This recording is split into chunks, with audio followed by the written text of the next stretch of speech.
Hey YouTubers, Judah here. In today's video, I'll be drawing and painting the Dark Knight on an iPad Pro using an Apple Pencil in the Procreate app. And as I draw and paint, I'm going to be giving you a few tips, and hopefully it'll be helpful for all of your drawing creations. So let's get started. So this is where we're headed, and I kind of start by blocking in some colors, but then later decide, hey, I want to back up and do a rough pencil sketch first. As you can see, this is a very loose drawing style.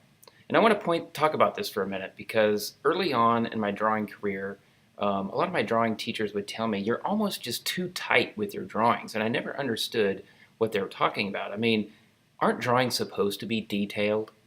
Well, the thing of it is, if we get too perfectionistic, it actually can hamper the creative process. And so sometimes I will actually draw extra loose on purpose to have that sense of creative freedom, because having the creative freedom leads to discovery, and many times discovery will lead us to a solution that we wouldn't have even thought of otherwise, and those things can be way more visually exciting than the thing that we initially imagined, so we wouldn't want to miss out on that.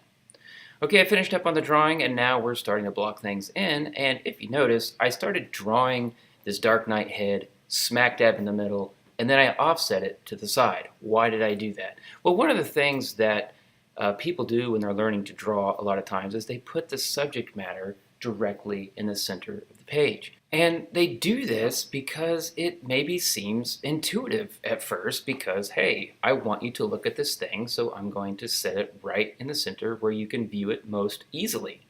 The problem with that, though, is that it's kind of boring. I mean, the thing that you want to do as you learn, sharpen your craft, is create interaction with the viewer. You want to engage them visually.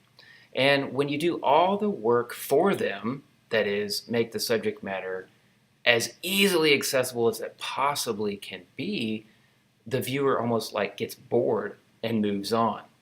Maybe think of it like a game. Have you ever played a game where you couldn't figure out what the point was and you became bored really easily?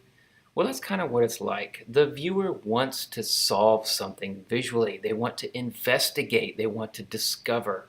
And part of having an interesting composition is that you give that to them. There's a whole lot more that could be said about creating an effective composition, and we're going to get to those in future episodes. Thank you for watching this video. If you have any ideas on what you'd like to see me draw or paint, leave that in the comments below, and I'll see what I can do.